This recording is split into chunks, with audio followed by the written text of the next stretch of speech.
नमस्कार, मैं डॉक्टर रूपाली उड़ाने आप सबका सिंपल हेल्दी वेज में स्वागत करती हूँ। आज की वीडियो में हम जानने वाले हैं एसिडिटी के पेशेंट क्या खा सकते हैं और क्या नहीं खा सकते। पिछली वीडियो में हमने देखा नॉर्मल डाइजेस्टिव प्रोसेस कैसे होता है, अल्सर कैसे फॉर्म होते हैं, माइग्रेन क्या होता है, urticaria that is skin rash due to acidity ये भी देख लिया। ये सारे वीडियो में हमने देखा मेडिसिन के साथ lifestyle modification also plays important role in the treatment of acidity and lifestyle modification में diet therapy is also very important। तो एसिडिटी कम करने के लिए इफेक्टिव एंड इम्प्रूव्ड डाइट बहुत ही इम्पॉर्टेंट है। जब भी कोई एसिडिटी का पेशेंट डॉक्टर के पास जाता है तो उसे बहुत सारे एडवाइस मिलते हैं, जैसे तला हुआ खाना नहीं खाना है, चाय कॉफ़ी नहीं पीनी है, स्मोकिंग बंद करना है। These all n number of advices patient getting when they are taking treatment for acidity। But आज की इस दौर में और आज की जनरेशन का प्रेजेंट कंडीशन है ये दिल मांगे मोर।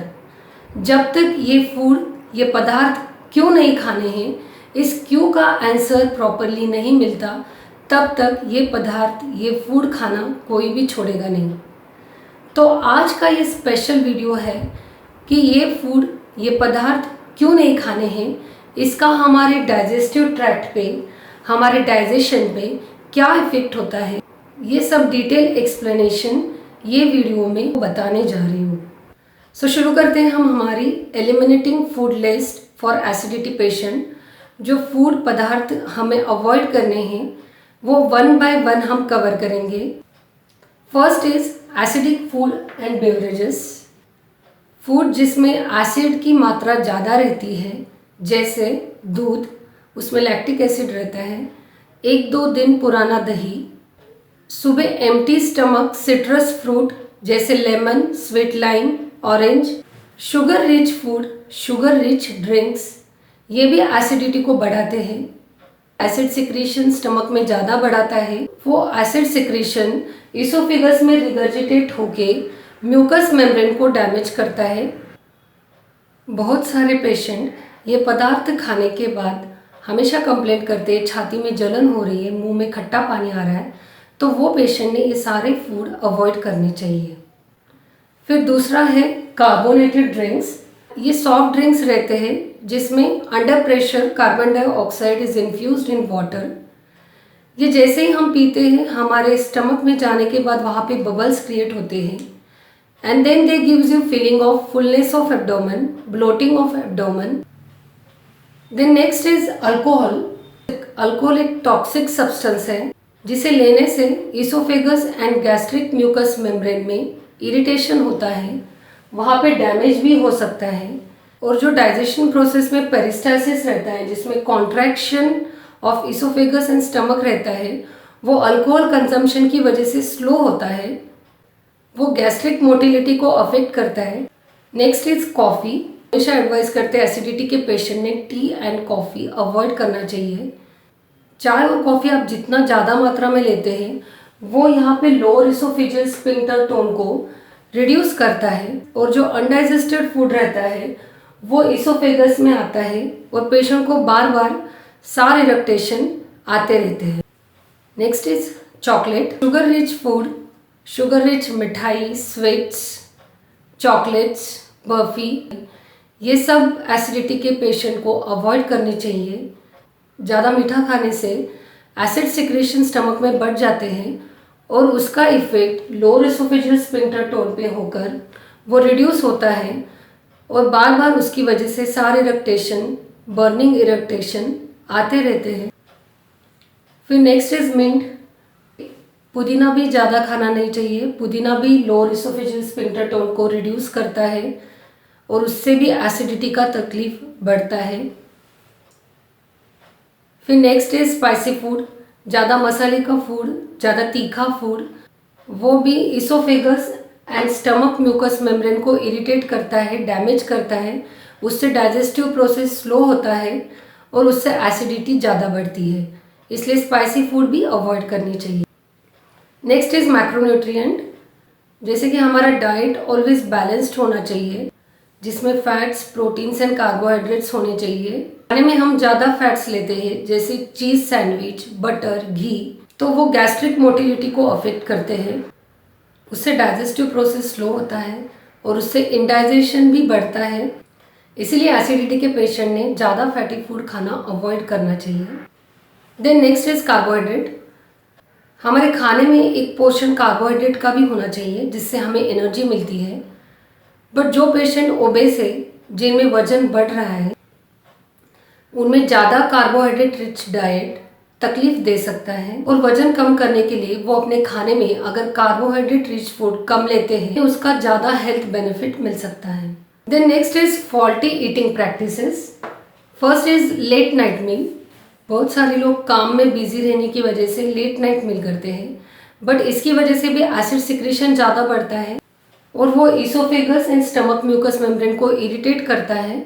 इसीलिए लेट नाइट खाना खाने के लिए अक्सर मना किया जाता है। नेक्स्ट इज लार्ज मील। बहुत सारे बिजनेसमैन, आईटी प्रोफेशनल वो ज़्यादा गैप के बाद खाते हैं, जैसे सुबह 8 बजे खाया तो फिर दोपहर में 3-4 बजे खाएंगे। इतनी लंबी गैप के बाद वो ज़्यादा क्वांटिटी में खाना खाते हैं और अगर स्टमक का कैपेसिटी अगर आप देखेंगे तो वो 2 लीटर्स लिक्विड को एडजस्ट कर सकता है। If it is stretch then it can adjust 4 litre of water. और जब लंबी गैप के बाद ज़्यादा क्वांटिटी में खाना खाया जाता है तो there are chances of gastric distension and this leads to fullness of abdomen, bloating of abdomen. और ज़्यादा क्वांटिटी में खाना खाने से डाइजेस्टिव प्रोसेस भी स्लो होता है। इसीलिए ज़्यादा क्वांटिटी में खाना नहीं खाना चाहिए। Always eat in small quantity, in small portion and chew it properly. Then next is calorically dense food. कोई पदार्थ अगर छोटे भी क्वांटिटी में लिए तो भी उनका कैलोरी ज़्यादा रहता है, जैसे स्वीट्स, मिठाई। छोटी क्वांटिटी में खाए, स्मॉल क्वांटिटी में भी खाए तो भी उसका कैलोरी ज़्यादा रहता है। वो पदार्थ भी स्टमक में जाने के बाद गैस्ट्रिक डिस्टेंशन पैदा करते हैं और उसकी वजह से फुलनेस, ब्लोटिंग एंड एसिडिटी ये समस्या दिखाई देती है। इसीलिए ये सारे फूड एसिडिटी के पेशेंट में हम एलिमिनेट करते हैं, निकाल देते हैं, उनको अवॉइड करने को बोलते हैं। So what is simple and best eating practice for acidity patient? I will just give you 3 main guideline what to eat for acidity patient। तो एसिडिटी के पेशेंट क्या खा सकते हैं उनके लिए ये 3 important guidelines. First, reduction in sugar intake. अगर आप ज़्यादा मीठा खा रहे हैं तो मीठा खाएंगे तो मीठे से एसिड सिक्रीशन ज़्यादा बढ़ेगा और उसकी वजह से म्यूकोजल इरिटेशन होकर एसिडिटी और बढ़ेगी। So just reduce the quantity of eating sweets. आप कम स्वीट्स खाइए। Take small portion. अगर आप मीठा स्मॉल पोर्शन में खाते हैं तो वो आपके डाइजेशन के लिए भी अच्छा रहेगा और एसिडिटी भी नहीं बढ़ाएगा। Second important is increase dietary fibre. Vegetable and fruits they are rich source of fibre. अगर आप आपकी डेली डाइट में वेजिटेबल्स, फ्रूट्स इंक्लूड करते हैं तो उसमें ज़्यादा फाइबर्स रहते हैं। वेजिटेबल्स में green vegetable, spinach, lettuce, capsicum, green peas, beans, इसमें ज़्यादा फाइबर रहते हैं। इसे आप डेली डाइट में इंक्लूड करो। And root vegetables like sweet potato, carrot and beet ये भी ऐड करो। इसका सैलेड या सूप भी आपके लिए बहुत फ़ायदेमंद रहेगा। इसमें आप सीजनल फ्रूट्स प्रेफर कर सकते हैं जैसे वाटरमेलन, गावा, बनाना, एप्पल, ग्रेप्स। सीजनल फ्रूट्स आप डेली डाइट में इंक्लूड कर सकते हैं और डेली एक बनाना, पेयर या एप्पल भी खाएंगे तो वो भी आपके लिए गुड सोर्स ऑफ फाइबर रहेगा। एसिडिटी के पेशेंट अपने डेली शेड्यूल में पानी के साथ डेली कोकम शरबत, कोकोनट वाटर ये भी लेते हैं तो ये भी उनके लिए बहुत फ़ायदेमंद होगा। ड्राई फ्रूट्स में अगर सोक्ड काला मनुका रोज़ सुबह खाएंगे तो वो भी उनके लिए गुड फाइबर सोर्स रहेगा और उनकी एसिडिटी को कम करेगा।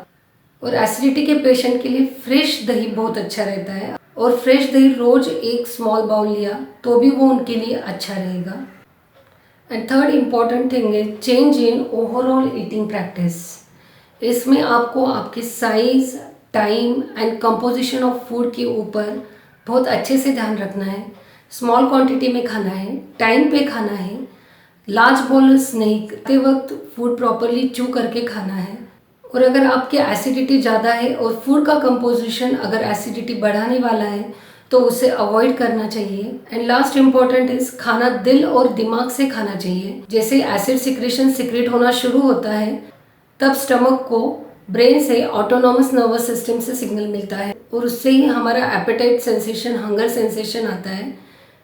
इसीलिए sight of the food and smell of the food also affect the digestion and secretion of neurohormonal stimulant start from oral intake of food and they are altered by caloric density by chemical composition of the food। इसीलिए खाना खाते वक्त हम brain से भी involve रहेंगे तो वो हमारे डाइजेशन के लिए अच्छा रहता है। Secretion of digestive acid, enzyme and bile salt is depend on type of food you are taking. आप जिस तरह का खाना खा रहे हैं उसके ही ऊपर acid secretion, bile secretion depend रहता है। इसीलिए जो फूड आपको तकलीफ दे रहे हैं वो आप अवॉइड करो। आपको इसमें भी आपको अगर वेजिटेबल प्रोटीन सूट नहीं हो रहे तो आप उसे मत ले लो। There is a individual variation. किसी को मिल्क सूट नहीं होता, किसी को दही सूट नहीं होता, किसी को मीट सूट नहीं होता।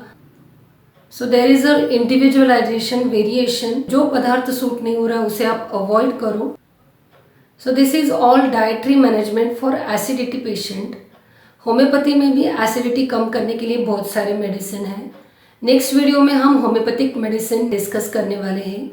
और अगर आपको वीडियो इन्फॉर्मेटिव लगा तो प्लीज़ लाइक, शेयर, सब्सक्राइब करना ना भूलें। Till then, thanks, bye.